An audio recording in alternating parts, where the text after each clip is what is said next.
네, 안녕하세요. 성공처벌 시작 잡정보센터 이남규입니다. 네, 안녕하세요. 한유진입니다. 네, 자, 유진 씨도 지금 이렇게 당당하게 번듯한 직장을 갖기 전에는 취준생 시절이 있었을 텐데 네. 그때 좀 어땠나요? 힘들었냐고요? 네, 아무래도 친구들 만나면 취업에 성공한 친구들이 맛있는 걸 많이 사주잖아요. 그쵸. 그럴 때면 좀 나도 좀 한 번쯤은 맛있는 걸 사고 싶은데 좀 막상 계산대 앞에서는 쭈글쭈글했던 그쵸. 제 모습이 싫었던 기억이 납니다. 네. 남기 씨는 어떠셨나요? 저는 어떨 때 제일 힘들었냐면은 아무래도 합격 통보를 받지 못했을 때 이게 사람이라는 게 항상 기대를 하기 마련인데 불합격 통보를 받는 건 매번 정말 나락으로 떨어지는 그런 기분이 들었던 것 같습니다. 자, 지금 취업 준비를 하는 우리 여러분들도 매번 저희와 같은 심정을 느꼈을 텐데 매 순간이 힘들다는 우리 취준생분들 어떤 게 가장 힘들었느냐 이렇게 물어봤더니 자, 가족들이 잔소리를 할 때 또 나만 백수로 느껴질 때 다른 사람들의 행복해 보이는 SNS를 볼 때 그리고 친구가 먼저 취업했을 때 불합격이 반복될 때 등이 가장 힘들었다고 합니다. 네, 저희도 취준 생활을 겪었던 터라 이런 심정이 정말 이해가 되는데요. 네. 이렇게 심적으로 힘들면 취업 준비가 더 잘 안 되고요. 오늘 같은 경우에는 월요일에다가 비도 내리고 있습니다. 네. 좀 많이 힘이 드실 텐데 저희 잡정보센터와 함께 시작하는 걸 추천드리고 싶습니다. 네, 저희가 매일같이 평일 오전 10시에 생방송으로 여러분들을 찾아가고 있는데요. TV를 보면서 또 알짜 취업 정보도 챙겨가는 저희 잡정보센터 오늘도 꼭 한번 챙겨보시기 바랍니다. 저희가 또 알찬 취업 정보들 여러분들한테 떠먹여 드리고 있으니까요. 오늘 월요일 잡정보센터 월요병을 물리치고 힘차게 출발해 보겠습니다.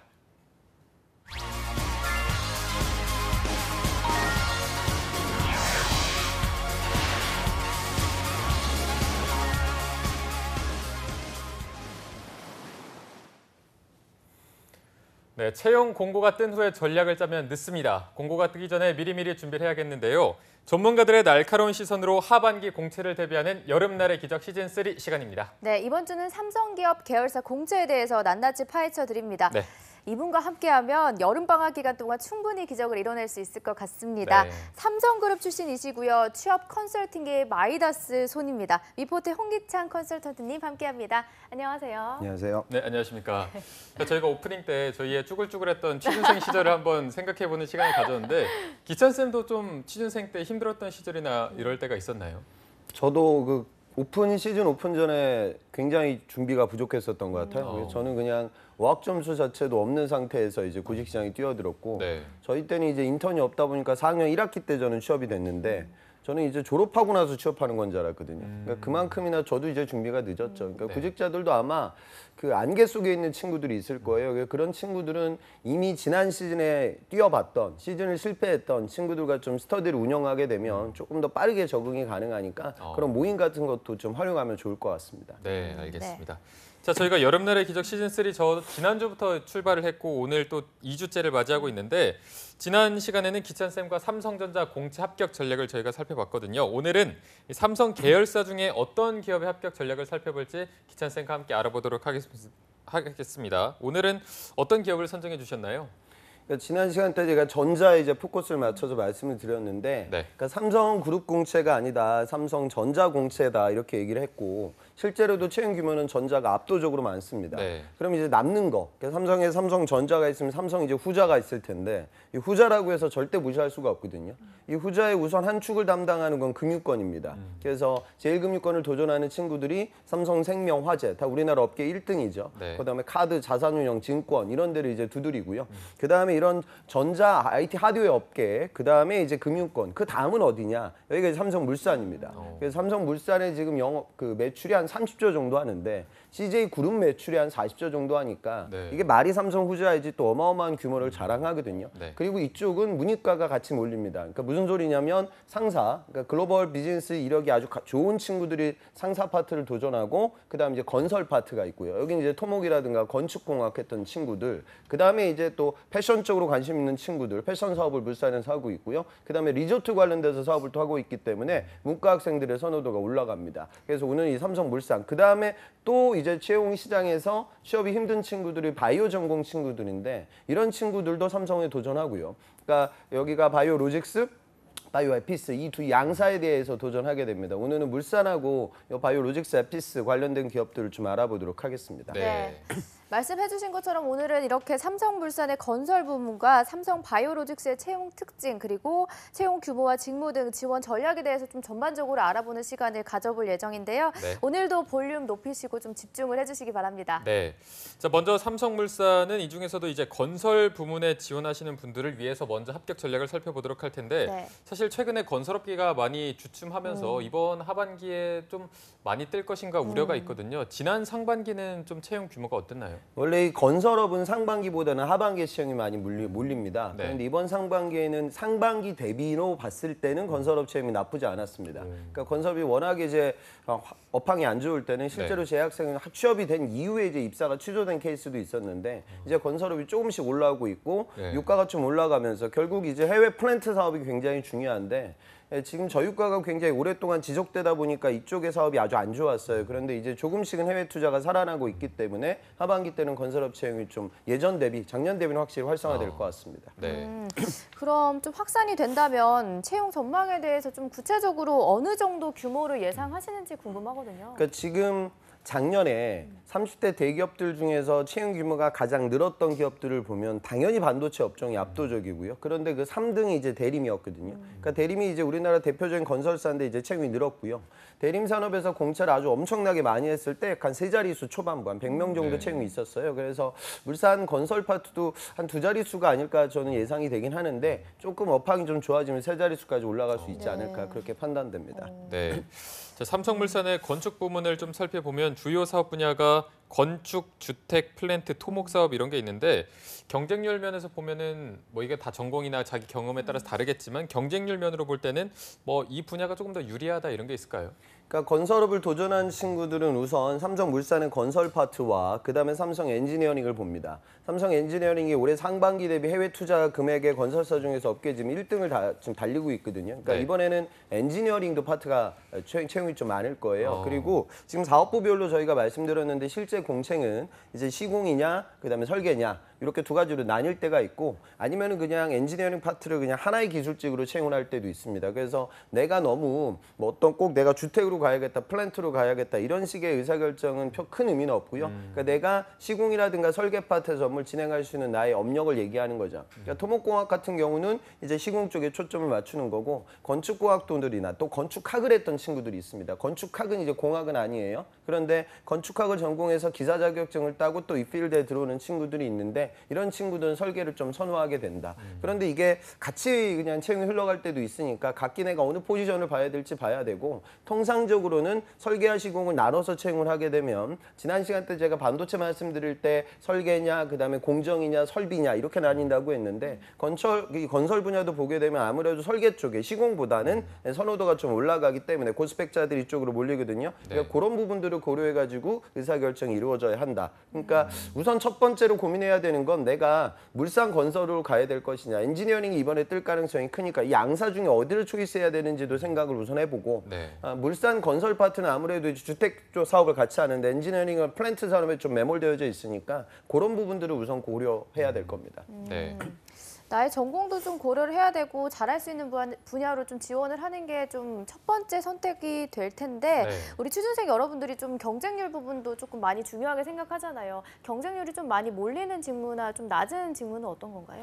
그러니까 사실 이거는 이 두 가지 의사결정이기 때문에 건설 파트 도전하는 친구들 사이에서는 크게 그러니까 두 가지로 이제 나뉜다고만 생각할 수 있고요. 틈새를 좀 보자면 제 학생인데 건설 관련된 전공자고 이 친구는 삼성전자 단지 총괄에 취업이 됐습니다. 그러니까 지금 삼성전자 같은 경우는 하반기 때 이 공채가 또 있을지 모르는데 단지 총괄 파트에서 평택라인에 투자가 너무나 많고 이 라인 투자라는 게 클래스룸 시공이거든요. 그러니까 일반적인 건축물이 아니에요. 그러다 보니까 그걸 건설사의 전자가 그냥 맡기는 수준에서 끝나는 것이 아니라 삼성전자의 건설 전공자들이 그 부분을 관리하죠.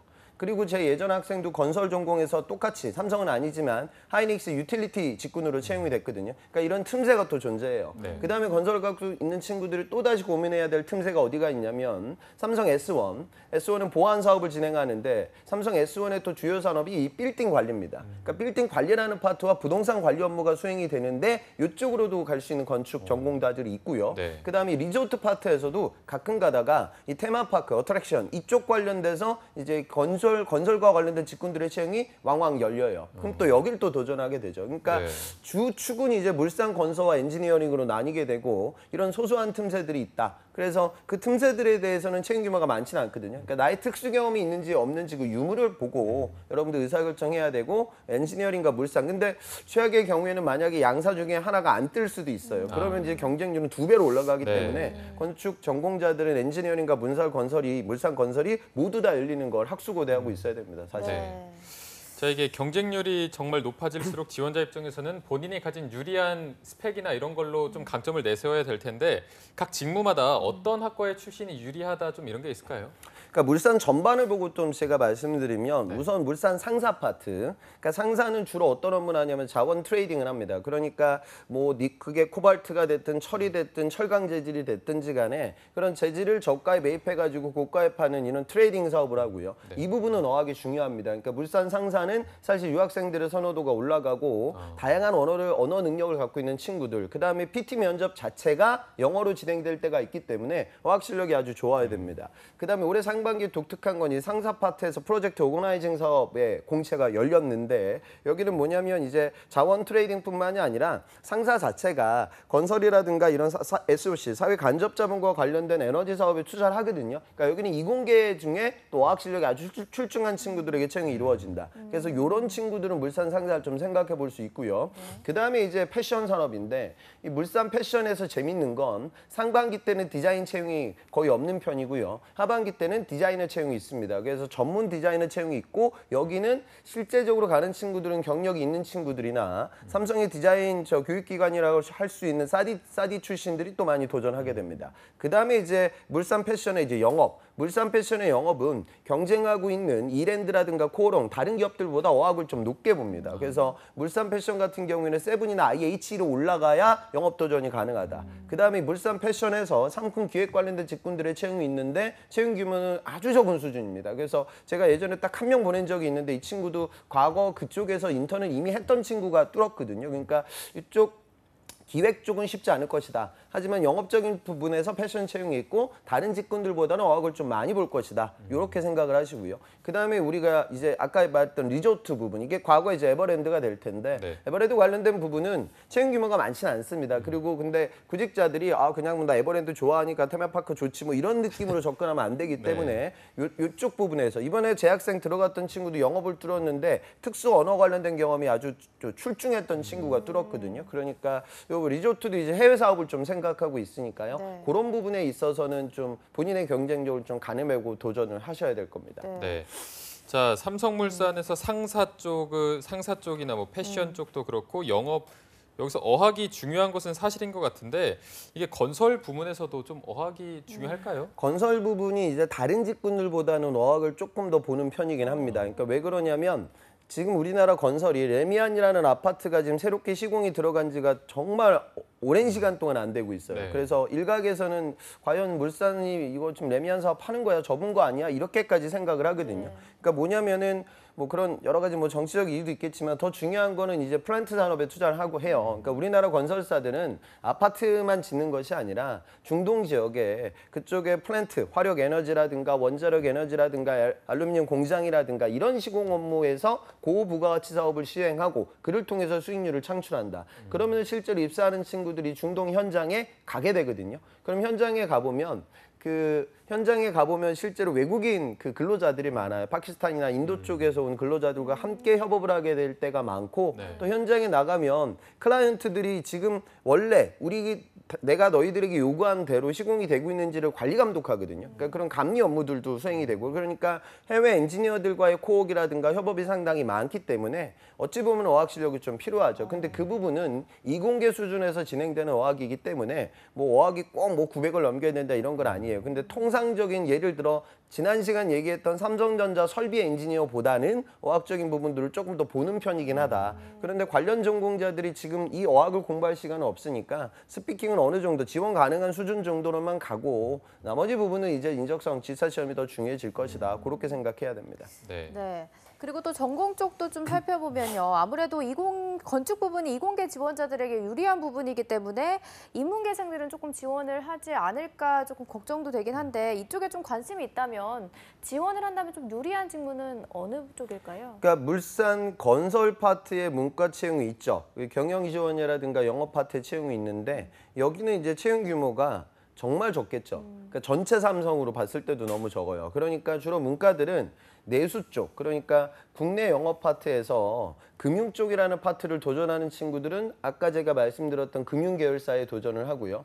그다음에 어학 실력이 아주 출중한 친구들이 물산 상사 파트에 도전을 하고 요 두 부류를 뺀 나머지 문과들 중에 글로벌 역량이 있는 친구들은 당연히 삼성전자에 많이 도전을 하게 되고요. 그거 외적으로 좀 패션이라든가 유통 쪽으로 관심 있는 친구들이 물산은 패션 쪽을 두드리게 된다. 그러니까 건설이라는 부분은 정말 내가 좀 특수한 경험이 있을 때, 그러니까 방송 보는 여러분들 중에 내가 문과인데 해외 인턴을 플랜트 현장에서 진행을 했다. 해외 인턴을 해외 건설사와 건자재 영업과 관련된 파트에서 업무를 수행했다. 아주 이런 특화되어 있는 경험이 있는 친구들이 물산건설에 문과 도전이 있어야 되지 않을까. 그러니까 조금 협소하게 생각해야 될 것 같습니다. 네, 네. 알겠습니다. 자, 이번에는 저희가 삼성 바이오로직스의 합격 전략을 한편 살펴보도록 할 텐데 먼저 지난 상반기 채용 규모는 좀 어떤 편이었나요? 그러니까 이걸 보면 느끼겠지만 진짜 삼성그룹이 대한민국 취준생을 먹여 살려요. 어떤 측면에서는. 그러니까 지금 전화기, 전자화학, 기계 했던 친구들은 다 삼성 DS 부분을 두드리고 컴퓨터 공학 했던 친구들은 SDS 쓰는 친구들도 있고 전자 쓰는 친구들도 있고 네. 그다음에 내가 문과인데 나름대로 IT 교육과정 받아가지고 취업이 너무 힘드니까 소프트웨어 엔지니어로 갈아타야 된다. 이런 친구들은 또 SSA 전형을 쓰고 은행 도전하는 친구들은 아까 말씀드린 금융권을 쓰고 또 상사 쓰고 건설 쓰고 그럼 마지막 남아있는 파트가 이제 우리나라 바이오 전공자들이죠. 네. 그러니까 바이오 전공자들이 예전에는 삼성에 쓸 일이 없었단 말이에요. 그러니까 이런 친구들이 우리나라 제약사이제, 그다음에 지금 셀트리온, 한미, 중해 뭐 이런 쪽에 이제 포커스를 맞추는데 지금 삼성도 이 바이오 시밀러 산업에 어마어마하게 투자를 하죠. 에피스와 로직스로 나뉩니다. 그러니까 에피스는 연구 개발에 초점을 맞추고 있고 로직스는 생산에 초점을 맞추고 있고요. 양사가 진행하고 있는 산업을 우리가 바이오 시밀러 산업이라고 합니다. 그러니까 지금 전 세계에서 가장 판매가 많이 되는 약이 이제 휴미라라는 류마티스 관절염 치료제인데 이 약의 1년 매출이 한 18조 원 정도 한단 말이죠. 그러니까 CJ 그룹 매출이 40조니까 뭐 어마어마한 제약품이잖아요. 네. 이 단일 약품인데. 근데 이런 약이 한 8가지, 9가지가 2020년까지 특허권이 만료가 되고 그러면 누구나 그 약을 만들 수 있죠. 요 사업에 삼성이 투자를 하고 있는 거죠. 그런데 그럼 복제 이야기인데 이게 뭐가 새로운 사업이냐? 그 공정이 어렵습니다. 화학 공정이 아니라 바이오 공정으로 만들기 때문에 약이 완벽하게 똑같지는 않거든요. 그래서 우리가 시밀러 이렇게 표현을 해요. 여기서 셀트리온, 그다음에 지금 삼성 바이오가 많이 지금 경쟁을 하고 있고 셀트리온 작년 영업이익률이 약 한 60%입니다. 어마어마하죠. 그러니까 지금 현재 삼성이 송도 쪽에 여기 투자를 계속 하고 있는 상황. 네. 물론 라인 투자가 엄청나게 맞았던 시기와 비교해 보면 그때보다는 채용 규모가 좀 축소됐습니다. 하지만 이쪽 채용이 있기 때문에 바이오 전공, 그러니까 생물이라든가 의학이라든가 또 예전에 저희 학생은 저기 식품 전공인데 또 여기를 뚫었던 친구도 있었거든요. 그런 친구들. 그다음에 이쪽 분야에 전공을 했던 친구들 중에 석사가 많습니다. 여성 석사들이 상대적으로 많고요. 그다음에 여러분들 중에 미트, 디트, 그러니까 의전, 치전, 약대에 가는 그런 프로세스로 공부했다가 포기했던 친구들. 그러니까 우리 시쳇말로 얘기하는 좀 고시낭인들이 있는데 또 이런 친구들이 이 필드에 많이 들어와요. 그래서 그런 학부생들은 로직스가 조금 더 유리하고요. 네. 석사생들은 에피스가 조금 더 유리하게 채용이 흘러간다. 그렇게 보셔야 됩니다. 네. 어쨌든 이 부분에 투자를 지속적으로 강화할 것으로 보이는데 그러면 이번 하반기는 뭐 상반기와 좀 비슷한 수준일지 아니면 더 좀 채용 계획을 늘리는 편인가요? 어떻습니까? 비슷한 수준으로 흘러가지 않을까 싶어요. 뭐 저 아주 직통되는 라인 투자 계획이 지금 나오고 있지는 않거든요. 근데 이 사업 자체는 원래 계속 투자를 해야 되는 삼성 입장에서 신규 사업이기 때문에 네. 공채 규모는 당연히 유지가 될 것 같고 지금 뭐 정확한 정보는 우리가 알 수가 없어요. 몇 명 뽑는다 이렇게 오픈을 안 시키지 않는데 네. 한 세 자릿수 초반부 정도로 채용이 올라가지 않을까 양사 합쳤을 때 두 자릿수보다는 높게 그 정도면 바이오 업종에서는 굉장히 많은 채용 규모를 자랑하고 있거든요. 네. 그래서 그런 부분에 맞춰서 도전해야겠죠. 네. 네. 상반기 채용에서 좀 경쟁률 부분도 살펴보면 좀 어떤 부분에서 경쟁률이 높았고 낮았다고 볼 수 있을까요? 근데 제가 한 가지 말씀드리는 게 좀 경영 전공했던 친구들 중에 뉴스도 많이 보고 식견도 좀 있고 과연 우리나라 산업에서 어떤 산업이 앞으로 더 큰 발전 가능성이 있을까 이렇게 고민을 하는 훌륭한 구직자들이 있거든요. 그런 친구들이 저한테 이렇게 얘기를 해요. 선생님, 지금 보니까 이 반도체는요. 제가 보기에는 중국한테 언젠가는 당연히 추월을 당할 것 같아요. 왜냐하면 중국은 환경 문제가 심각한데 반도체 사업으로 가게 되면 지금 같은 중화학보다는 중국의 환경 문제가 해결이 되고 그다음에 전 세계 반도체 수입의 약 한 60%가 중국인데 중국 입장에서는 이걸 자국 산업으로 키우지 않겠습니까? 제가 보기엔 삼성전자 언젠가는 밀릴 거예요. 그러니까 저는 바이오에 가겠습니다. 뭐 이렇게까지 얘기를 하는데 그거는 이제 여러분들 정책 입안자들이 해야 될 만한 고민이고 실제적으로는 지금 그게 뭐 단순간에 그렇게 막 역전될 만큼의 그 아이템이 아니에요. 그래서 가급적이라고 하면 왜 그러냐면 그러니까 내가 문과인데 바이오로직스 에피스에 간다라고 하면 관련 이력이 있는 친구들. 그러니까 예를 들어 이쪽과는 조금 다른 얘기지만 삼성 병원에서도 채용을 하거든요. 근데 거기 경영 지원에 들어갔던 재학생은 어떤 친구냐면 원래 회계 쪽으로 자격증도 따고 공부도 하고 그다음에 해외 시장에 진출할 수 있는 우리나라 병원에서 인턴을 했던 애예요.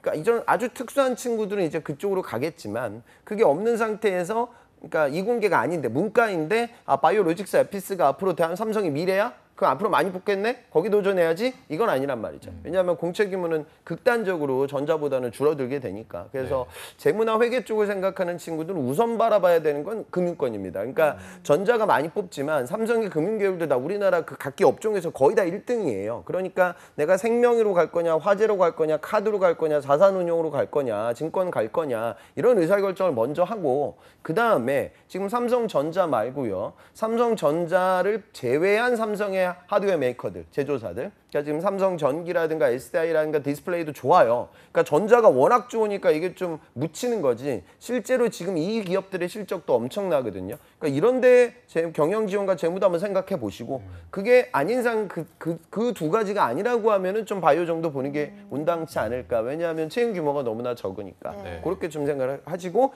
이쪽 전공자들은 뭐 당연히 여기에 이제 집중해야겠죠. 네.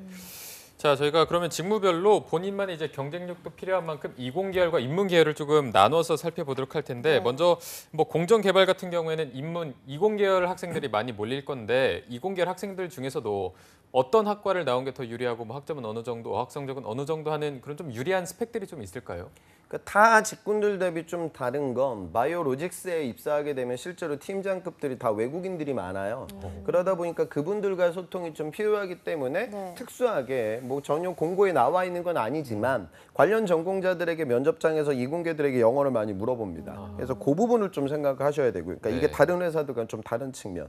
그다음에 나머지 전공이라는 건 사실 직통이 안 될 거예요. 그러니까 지금 바이오로직스에서 진행되는 건 공정을 최적화시키는 거고 실제적으로도 이 직무도 시프트 근무가 많이 이루어져요. 그러니까 그런 부분에서 있어서의 내구성과 열정을 보여주어야 한다. 그다음에 그 바이오 공정이 이제 흘러가는 과정들 속에서는 세포의 배양이라든가 분석이라든가 셋업이 이루어지기 때문에 그거를 내가 학부 시절 때 진행했던 과제와 정확하게 매칭이 안 된다라고 생각을 할 텐데 제가 반도체 때도 얘기했지만 이 8대 제조 공정의 범주가 너무 넓고 반도체 회사에서 기계과를 뽑는 건 반도체 공부 이력을 보는 것이 아니라 기계과 본연의 설계와 해석 능력을 보듯이 바이오로직스도 이 공정의 범주가 굉장히 넓고 이게 신규 사업이기 때문에 앞으로 또 어떤 공정이 흘러가야 될지 알 수가 없죠. 그러면은 관련된 부분은 바이오라는 생화학이라는 부분을 생물이라는 부분을 백그라운드로 깔고 그 부분에서 내가 문제 해결 능력을 배우기 위해서 했던 여러분들의 실험이라든가 팀 프로젝트라든가 논문이라든가 포스터 발표 이야기들 그 얘기로만 접근을 해도 된다고요. 그러니까 이게 지금 신규 산업이기 때문에 그 공정의 세부적인 부분을 알 수는 없어요. 다만 이쪽 전공했던 친구들이 GMP 교육 과정을 많이 봤거든요. 그러니까 그런 부분들이 일부 도전에 있어서는 보탬이 된다. 그거는 좀 생각을 해봐야 될 것 같습니다. 네. 계속해서 좀 어학이 중요하다는 점을 좀 강조해 주시는 것 같은데요. 이제 경영 지원 직무를 좀 보면 취업이 유리한 자격증이나 선호하는 스펙 같은 건 어떤 게 있는지 좀 선호하는 전공은 또 어떤 건지도 궁금하고요. 혹 좀 문과생들이 지원을 한다면 어떤 역량을 좀 어필하는 게 좋을까요? 그 오해는 하지 말아야 되는 게 영어 면접을 보지만 그게 다 보는 게 아니고 합격의 당락을 좌우하는 건 아니에요. 그러니까 바이오로직스 에피스에 도전하는 내 바이오 전 전공자들이 지금 영어 회화를 할 필요는 없어요. 네. 그거보다는 아까 제가 말씀드린 GMP 교육 과정 단기로 박는 게 더 효과가 있을 거예요. 그리고 당연히 더 중요한 건 이제 지사 시험이 될 거니까 그거에 이제 초점을 맞추는 거고, 문과들이 바이오로직스와 에피스에 가는 친구들은 정말 극소수니까 저는 가급적이면 지원하지 아예 말아라라고 얘기하는 편인데, 내 특수 경험이 진짜 바이오 업종과 정확하게 연결이 된다, 그런 분들은 좀 생각을 할 수가 있고, 지금 바이오로직스나 에피스에서 만약에 영업을 뽑는다고 하면 이거는 제약 영업이 아니에요. 그러니까 제약 영업이지만 우리가 흔히 얘기하는 전문의학과 일반의학, 그러니까 병의원을 상대로 약을 판다, 약국을 상대로 약을 판다, 그런 개념이 아니라 이 바이오 신약 자체를 승인을 받아서 해외 시장에 들어갈 수 있는 그런 판로 개척, 거기 들어올 수 있는 승인 인증 과정, 이런 부분들에 대한 국제적인 커뮤니케이션을 진행하게 되거든요. 그러니까 어학 실력이 굉장히 높아야 되겠죠. 그 부분도 좀 생각을 해봐야 될 것 같습니다. 네, 알겠습니다. 그리고 아까 기찬 쌤께서 말씀해 주신 부분 중에 여성 석사 출신을 좀 많이 뽑는다 이런 말씀해 주신 것 같은데, 실제로 그러면 이 바이오로직스에서 여성을 좀 많이 채용을 하는 편인가요? 그게 여성을 뽑고자 하는 게 아니라 풀이 그렇게 돼 있어요. 그러니까 지금 생물이라든가 바이오 쪽 연구실에 들어가 보면 네. 그러니까 이공계 기계라든가 전자랩에 들어갔을 때하고는 비교할 수 없을 만큼이나 여성들이 많거든요. 이쪽이. 그러니까 그런 그 풀 자체가 그러하니 채용도 이제 자연스럽게 좀 흘러가는 편이죠. 네, 그러면 네. 이게 다른 계열사 비해서 조금 여성 비율이 더 높은 편인가요? 낮은 원래 편인가요? 삼성그룹이 한 7대 3 정도 되거든요. 전자도 합격자들 뭐 500명, 600명 제가 지금 데이터 분석하고 있는데 합격자들도 7대 3으로 딱 맞아 떨어져요. 그런데 이쪽 바이오 쪽은 제가 뽑아보진 않았는데 이거보다는 분명히 더 높을 거라고 추측이 됩니다. 네. 네, 알겠습니다. 오늘 이렇게 기찬쌤과 함께 삼성물산 건축 부문과 삼성 바이오로직스 하반기 전략을 좀 짚어보고 있는데요. 네. 삼성맨의 꿈꾸는 지원자들이라면 꼭 거쳐야 하는 게 바로 취준생들의 수능 GSAT입니다. 네. 이번에는 좀 구체적으로 GSAT를 어떻게 치러야 하는지 신세미 캐스터가 소개해 주시죠. 네, 안녕하세요. 신샘입니다. GSAT는 삼성그룹에서 시행하는 필기 시험으로 단편적인 지식보다는 주어진 상황에서 좀 더 유연하게 대처하는 능력을 평가하는 검사인데요.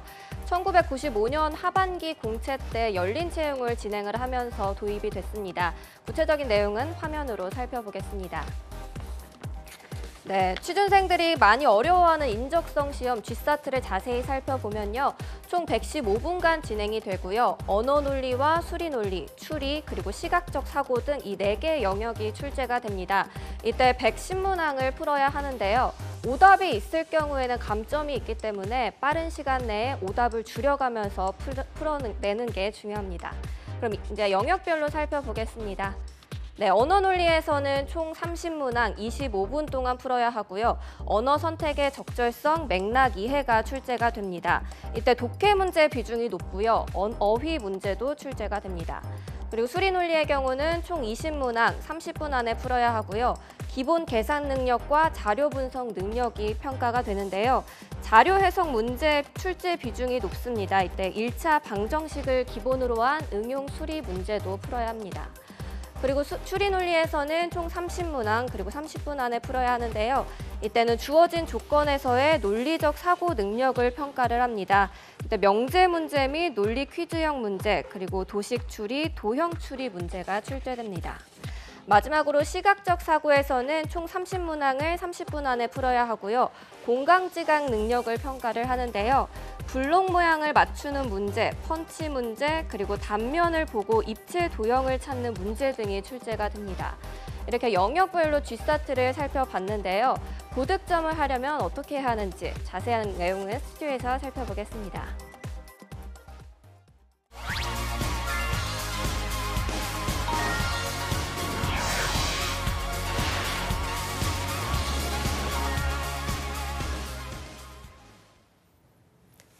네, 또 기찬 쌤이 인적성 전문가로서 또 하실 말씀이 많을 것 같은데, GSAT가 지난 상반기에 또 상식 부문이 빠지면서 취준생들은 이거에 대해서 또 어떻게 생각하고 난이도 면에서 좀 실제 변화 같은 게 있었나요?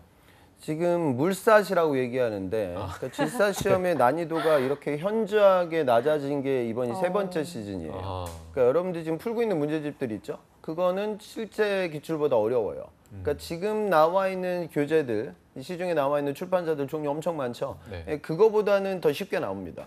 그래서 너무 그거 보면서 좀 좌절하지 않았으면 좋겠어요. 그러니까 이제 풀라고 하면 시각적 사고에 막 입체도형 돌아가는 패턴들은 저도 못 풀어요. 전 눈이 나빠서 잘 안 보이거든요.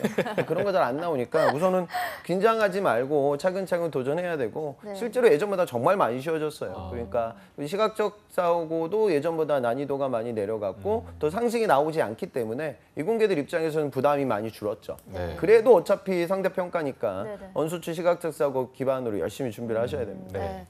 이렇게 상식 분야가 빠지면서 난이도가 좀 나름 낮아지긴 했습니다만 그래도 말씀해주신 것처럼 상대평가기 때문에 응시생이 많다 보면 시험이 쉽든 어렵든 좀 통과되기가 어려울 것 같습니다. 네. 어느 정도 돼야 좀 안정권이라고 볼 수가 있을까요? 그러니까 지금 방송 보는 분들이 이렇게 느꼈으면 좋겠어요. 500분의 300과 510분의 304 어느 게 더 크냐? 1, 2, 3. 후자가 더 작거든요. 이게 빨리 나와야 돼요.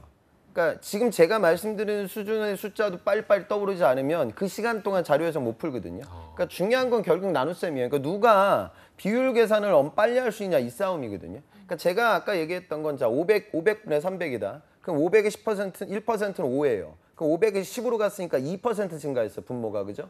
그 다음에 300은 1%가 얼마예요? 3이죠. 그럼 4라고 했으면 1에서 2% 사이 값으로 증가한 거죠. 그럼 분모는 더 커지고 분자는 그거보다 대비 작아졌어. 그러면 기존 값 대비 이 숫자가 축소한 거죠.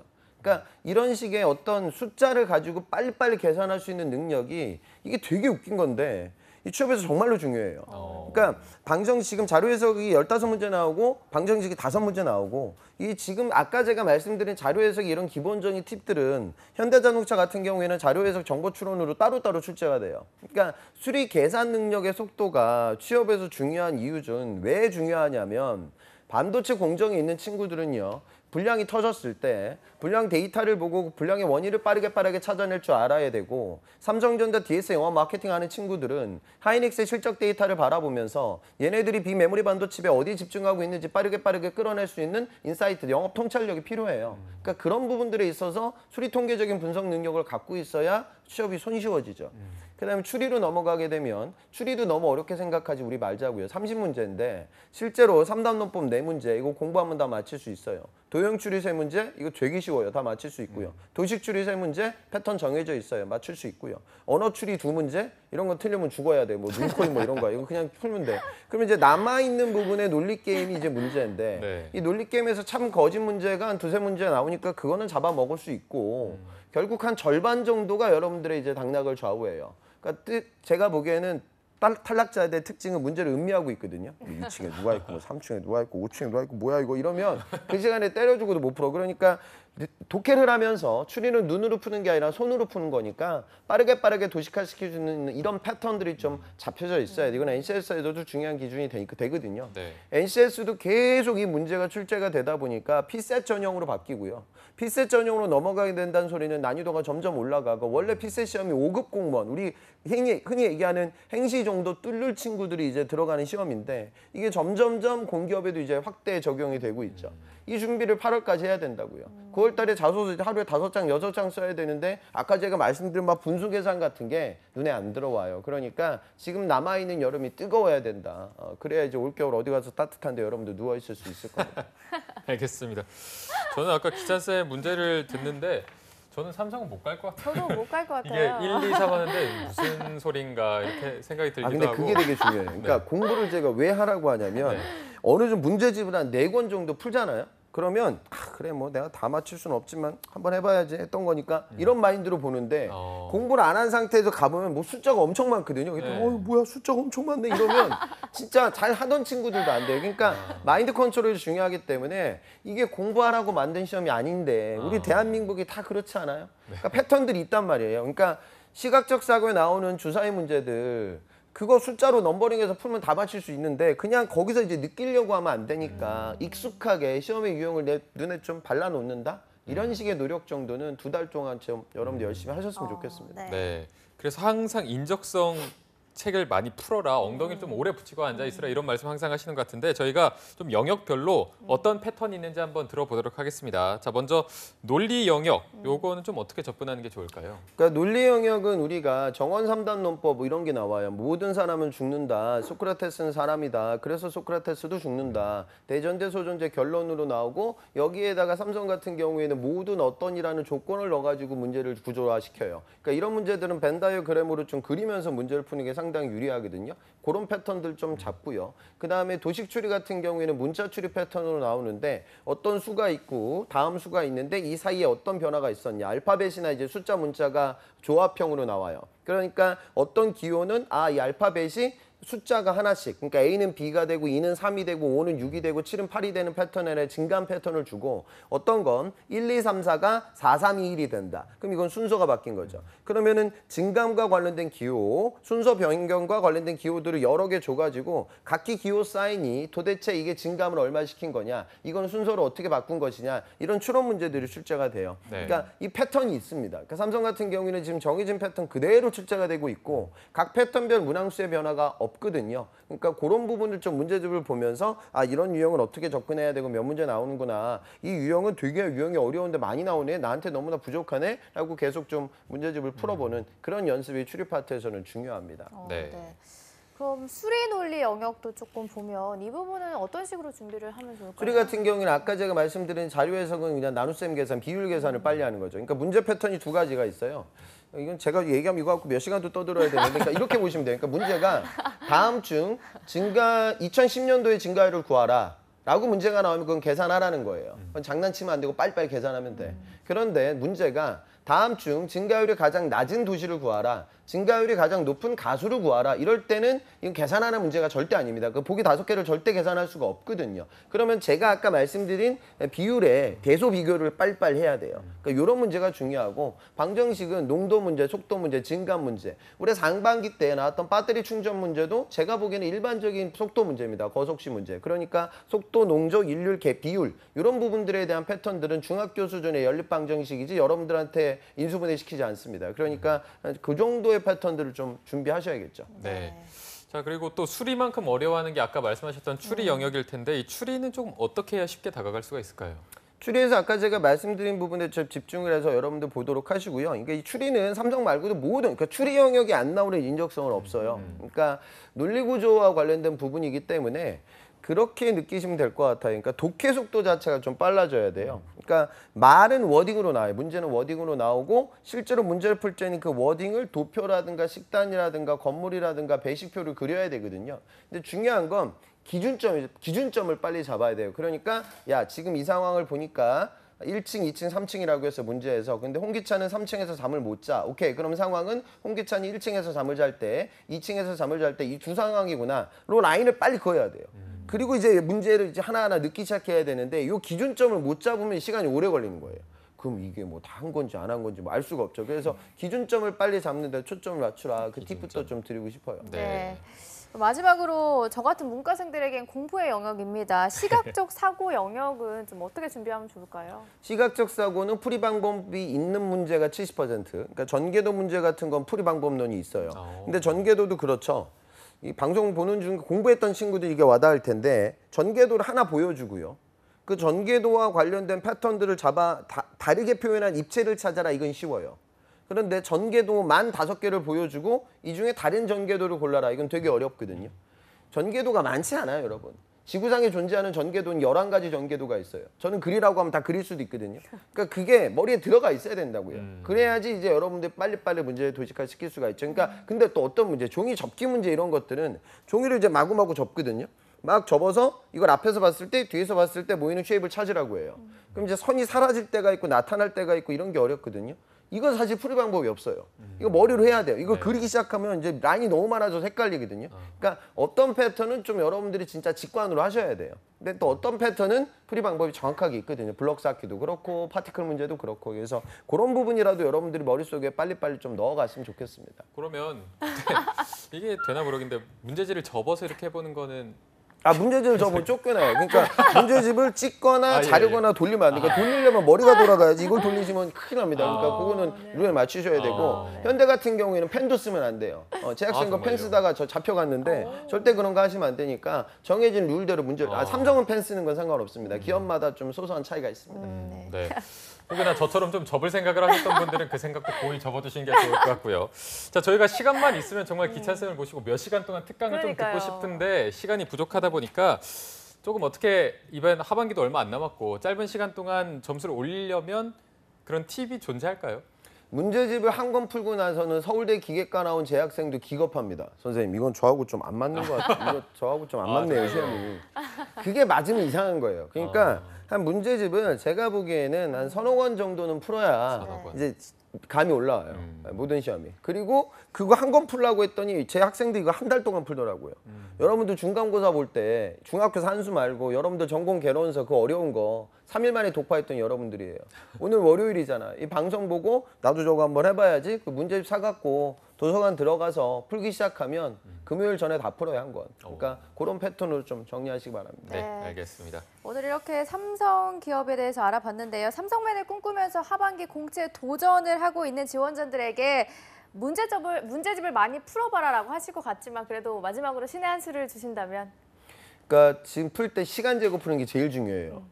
그러니까 가슴에 손을 얹고 여러분 생각해봐요. 시간 재고 안 풀잖아요.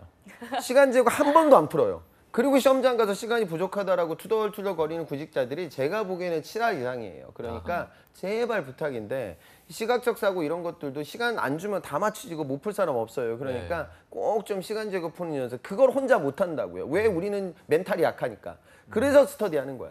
그러니까 누군가가 모여서 자 시간 재고 풉시다 라고 이렇게 좀 운영을 해야 여러분들 실력이 올라간다. 그건 꼭 좀 따라가시기 바랍니다. 네. 자, 오늘도 정말 재밌고 알찬 정보들을 많이 알아봤는데요. 오늘 도움 말씀 주신 위포트의 홍기찬 컨설턴트와 함께했습니다. 고맙습니다. 고맙습니다. 감사합니다.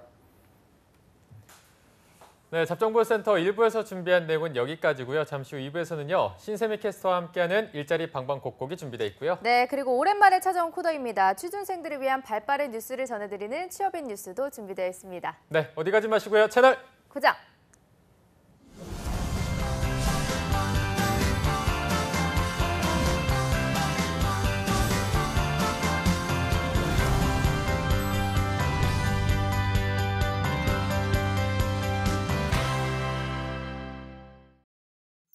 슬플 거라 생각 말아요. 그런 사연 없어요. 불편할 거라 생각 말아요. 그런 사연 없어요.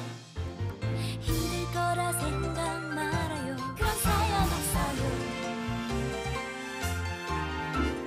사랑하고 존중하는 우리는 다양한 가족의 모습을 존중할 때 행복이 더해집니다. 오늘도 행복해요.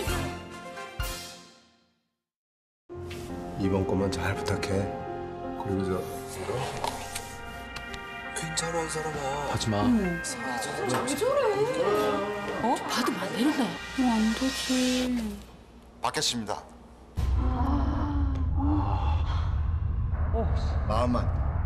마음만 받겠습니다. 청렴한 마음과 거절하는 용기. 우리 모두의 바람입니다. 한국 직업 방송을 보면 취업이 보입니다.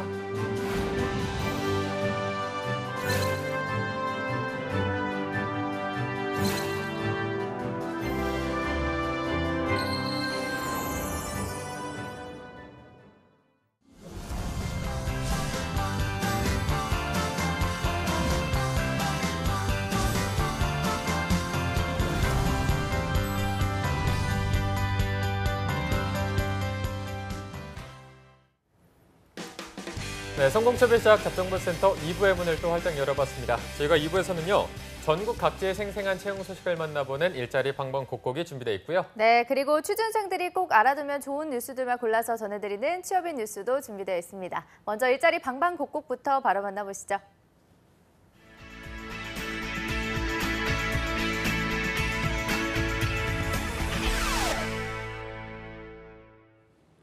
네, 매일매일 전국 각지의 생생한 채용 정보를 알아보는 일자리 방방곡곡. 오늘은 월요일마다 만나뵙는 분입니다. 김건호 주무관님이 계시는 광주부터 들러보겠습니다. 주무관님 안녕하세요. 네, 안녕하세요. 광주 고용복지 플러스센터 김건호입니다. 네, 오늘 채용 소식 알려주시죠. 네, 첫 번째 광주 지역 일자리 소개해드리겠습니다. 광주 고용복지 플러스센터 구인 발굴팀에서 발굴한 사업장입니다. 광주 서구 풍암동 위치하고 있고 컴퓨터 및 주변 장치 소프트웨어 소매업체인 주식회사 21세기입니다. 매장 내 삼성 가전제품, PC, 핸드폰 판매 및 관리자 10명 채용할 계획입니다. 지원 자격은 2년제 대학 졸업 이상과 경력은 무관하니 많은 구직자 지원 바랍니다.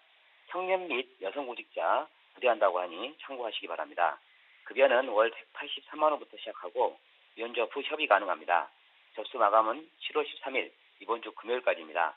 접수 방법은 이력서, 자기소개서를 준비하셔서 이메일로 접수하시면 됩니다.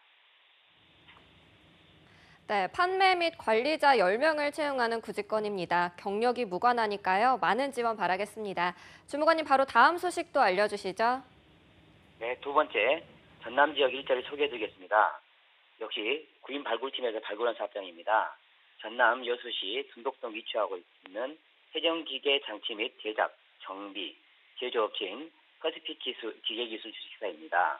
사업공단 내 회전기계 분해, 조립 업무를 담당할 직원 5명 채용할 계획입니다. 지원 자격은 고졸 이상의 학력과 경력 무관합니다. 급여는 연봉 2,600만 원 시작하고 면접 후 협의 가능하며 상여금 400%는 별도로 지급됩니다. 접수 마감은 8월 말일까지입니다. 접수 방법은 이력서, 자기소개서 준비하셔서 직접 방문하시거나 팩스나 이메일로 접수하시면 됩니다. 네, 이 구직건 또한 경력이 무관합니다. 관심 있는 구직자 여러분들의 많은 지원 바라겠습니다. 주무관님 오늘 소식 고맙습니다. 네, 고맙습니다. 네, 이번에는 경기도로 연결해 보겠습니다. 성남 고용복지플러스센터의 이은경 주무관님 안녕하세요. 네, 안녕하세요. 성남고용복지플러스센터 이은경 주무관입니다. 네, 오늘은 어떤 소식 가져오셨나요?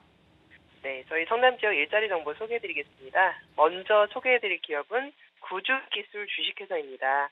구주기술 주식회사는 폴리머 애자를 제조하고 방화구역 설치 공사하는 기업이고요. 성남시 분당구 순회동에 위치하고 있습니다. 이번에 모집하는 분야는 품질 보증을 담당할 신입 직원 1명을 모집하고 있습니다. 지원 자격은 4년제 대학 졸업 이상의 학력으로 소방 관련 자격증 소지자를 우대합니다. 문서 작성과 엑셀이 가능한 청년층을 우대하고 있습니다. 주 5일 근무고요. 급여는 연봉 2,400만 원 이상으로 실제 급여는 면접 후에 결정이 됩니다.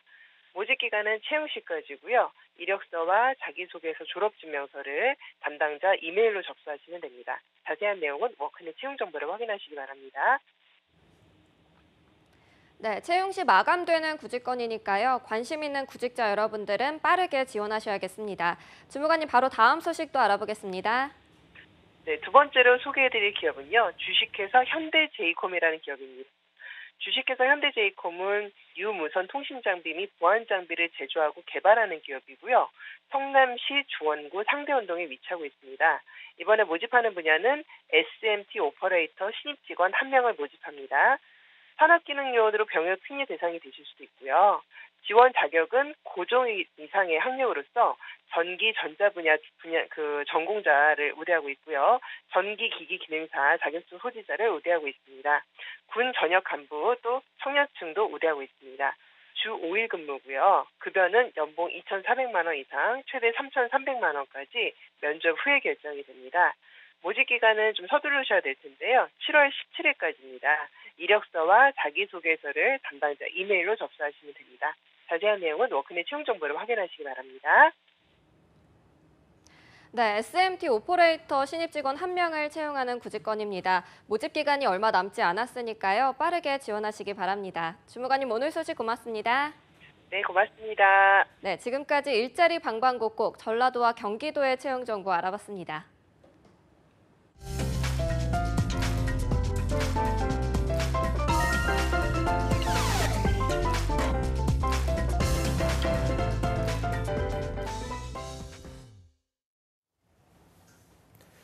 네, 구직자들이 꼭 알아야 할 소식들을 발빠르게 알아보는 코너죠. 오랜만에 돌아왔습니다. 취업인 뉴스 시간입니다. 네, 오늘 수고해 주실 잡정부스터 2부의 도우미 신세미 캐스터와 함께합니다. 안녕하세요. 안녕하세요. 네, 안녕하십니까. 네, 본격적으로 첫 번째 소개해 주실 뉴스를 들어보도록 하겠습니다. 네, 청년 실업률이 역대 최고 수준으로 치솟는다 이런 말 많이 들어보셨을 텐데요. 15일 통계청이 발표한 5월 고용 동향을 살펴보면요. 지난달 취업자 수는 2,706만 4천 명으로 1년 전보다 7만 2천 명이 증가하는 데 그쳤습니다. 이는 2010년 1월 1만 명이 줄어든 이후에 8년 4개월 만에 가장 저조한 성적인데요. 네. 날이 갈수록 취업 환경이 팍팍해지고 있는 와중에 실제 체감은 더욱 심각하게만 느껴지고 있습니다. 네, 이렇게 실제 체감과 고용 지표가 차이가 나는 이유가 무엇인지 알아보고요. 또 정부가 제공하는 지표가 과연 현실과 같다고 할 수 있을지 오늘 뉴스를 통해 알아보는 기회를 가지려고 합니다. 네. 사실 이 지표라는 게 어떻게 또 어떤 기준으로 만들어진 게 정확하지 않다 보니까 저희가 항상 뉴스를 볼 때 결과적인 수치만 보게 되는데 이게 정부에서 어떻게 구성해서 지표를 만들게 됐는지 이런 부분을 알게 된다면 더 좋은 정보가 될 것 같습니다. 네, 정부가 제공하는 고용 지표 구성 요소를 함께 살펴보겠는데요. 네. 화면에 보이는 것과 같이 구성 요소에는 크게 경제활동 인구와 비경제활동 인구로 나뉘게 됩니다. 경제활동 인구는 취업자와 실업자로 구분이 돼 있고요.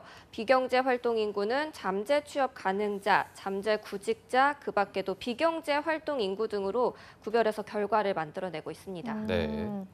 좀 이렇게 표로만 봐서는 왜 실제 체감하는 거와 지표가 차이가 나는지 좀 알 수가 없는데 설명을 좀 해주실 수 있을까요? 네, 어디서 차이가 나는지 이 구성부를 보면 전혀 감이 오지 않으실 텐데요. 네. 원인은 다른 곳에 있습니다. 정부가 규정하는 취업자와 실제 사람들이 생각하는 취업자의 기준이 다르기 때문에 나는 차이라고 되는데요. 네. 자, 그럼 이게 지표와 현실의 차이가 있는지 여부를 알려면 이 취업자와 실업자의 정의를 먼저 알아야 될 텐데 좀 정의를 내려주실까요? 네, 국제노동기구인 ILO에서는 수입을 목적으로 조사 대상 주간인 한 주 동안 1시간 이상 일한 사람을 취업자라고 정의를 하고 있습니다. 근데 일반적 취업자에 대한 시선이랑 조금 다른 점이 느껴지시나요? 그러네요. 일반적으로 좀 기업체에 채용이 되거나 수입을 일정하게 받는 회사원 이런 분들을 취업자라고 생각을 하고 있죠. 네, 맞습니다. 유진 MC처럼 일반적으로 취업자라고 하면은 사업체에 출근을 하거나 혹은 자기 사업을 하면서 주 5일 이상 일하는 사람을 떠올리기가 쉽습니다. 하지만 ILO의 기준에 따르면 근로 형태를 가리지 않고 수입을 목적으로 한 주 동안 1시간 이상 일했다면 모두 취업자로 정의를 하고 있습니다. 네. 취업자의 정의가 생각보다 넓은 것을 저희가 좀 확인할 수 있었는데 이어서 실업자를 보면은 보통 실업자면은 일자리를 가지지 못하거나 아니면 일자리를 잃은 경우를 생각하기 쉬운데 실업자는 좀 정의를 어떻게 하고 있나요? 네, ILO에서 실업자는요. 지난 한 주 동안 일을 하지 않았고 또 일이 주어지면 일을 할 수 있고 지난 4주간 적극적인 구직 활동을 수행한 사람이라고 정의를 내리고 있습니다. 네. 또한 일자리를 구하려는 마음이 있다고 해서 실업자가 되는 것이 아니고요. 반드시 실제 활동이 뒷받침되어야 합니다. 따라서 아무런 구직 활동도 하지 않고 막연히 쉰 사람이라면 경제활동 인구조사에서는 실업자로 파악되지가 않습니다. 그렇기에 주변에서 흔히 보실 수 있는 취업을 준비하는 사람, 또 아르바이트를 하는 사람, 그리고 은퇴 후에 쉬고 있는 사람들은 주관적으로 실업자라고 생각을 할 수 있겠지만요. 이러한 상황의 사람들은 국제 기준에 따른 실업자 요건 3가지를 갖추지 못했기 때문에 경제활동 인구조사에서는 실업자로 분류되지가 않습니다. 우리가 일반적으로 생각하는 기준하고 국제 기준이 정말 다른 걸 좀 확인할 수가 있는 것 같습니다. 네. 맞습니다. 여기서 질문을 하나 드리려고 하는데요. 아르바이트를 하는 취준생은 취업자일까요? 아닐까요? 뭐 국제노동기구 정의에 따르면 일주일 동안 1시간을 일한 사람이 취업자라고 했으니까 아르바이트생도 취업자가 아닐까요? 맞습니다. 잘하시네요. 네, 이런 경우에 아르바이트를 하고 있으므로 취업자의 정의에 부합을 하고요. 취준생이라면 입사 원서를 내는 등 구직 활동도 하고 있기 때문에 구직 활동을 수행하는 실업자라고도 볼 수가 있습니다. 네, 그럼 이게 취업자인 동시에 실업자가 되는 건데 이런 경우는 분류를 좀 어떻게 해야 되나요? 네, 이런 복수 활동의 상태를 가지게 되는 사람의 경우는 취업자와 실업자 중 반드시 하나의 활동 상태에만 배타적으로 귀속되도록 우선성 규칙을 적용하고 있습니다. 그렇다면 여기서 우선성 규칙은 어떤 식으로 좀 적용이 되나요? 네, 이 규칙은 노동력 조사에서 경제활동 상태가 취업인 사람을 먼저 파악하고요. 나머지 사람들 중에서 실업자를 파악한 뒤 마지막으로 남은 사람들을 비경제활동 인구로 간주하는 규칙입니다. 이러한 우선성 규칙에 의해서 항상 취업자를 실업자와 비경제활동 인구보다는 우선적으로 파악을 하고요. 실업자는 비경제활동 인구보다 우선적으로 파악이 됩니다. 네, 자, 이게 말이 어려서 좀 정리를 해보면요. 이게 일단 취업자와 실업자 순으로 파악하기 때문에 저희가 생각하는 일반적인 체감과 다를 수밖에 없는 것 같고 일반적으로 아르바이트를 하는 취준생을 취업자로 보진 않지만 결과적으로는 이거를 취업자로 간주한다는 말이죠. 네, 맞습니다.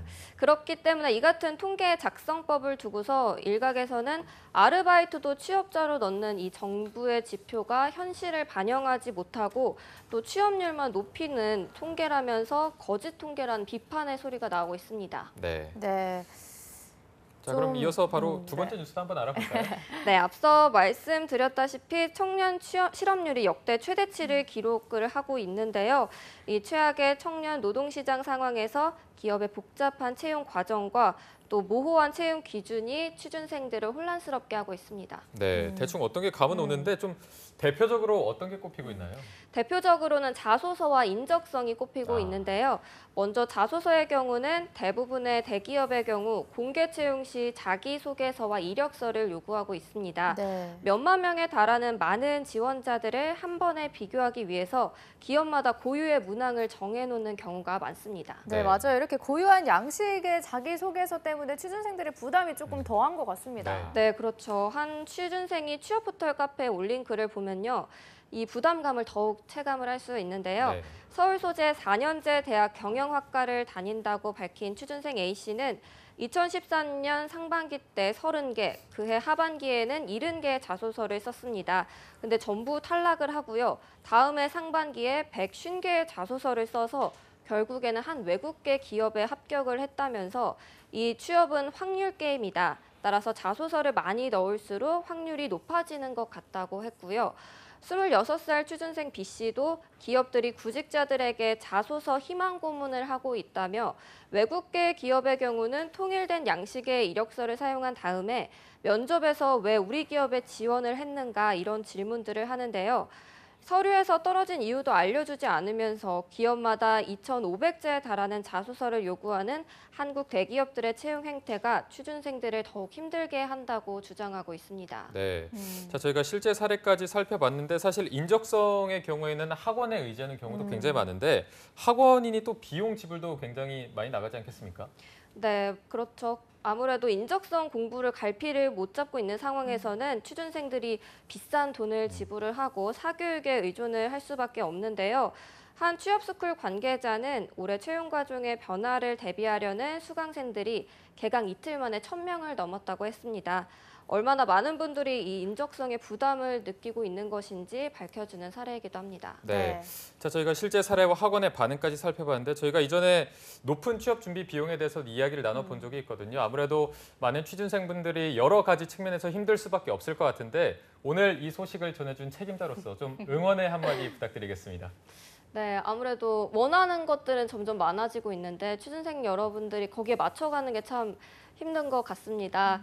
이미 많이 준비하셨을 것 같으니까요. 아직 나랑 맞는 기업이 나타나지 않은 거라고 생각하시면 좀 좋을 것 같습니다. 힘내세요. 네, 네, 오늘 수고해주신 신세미 캐스터 고맙습니다. 고맙습니다. 감사합니다. 네, 잡정보센터 오늘 준비한 내용은 여기까지고요. 내일도 여름날의 기적은 계속됩니다. 네, 시청해주신 여러분 고맙습니다. 고맙습니다.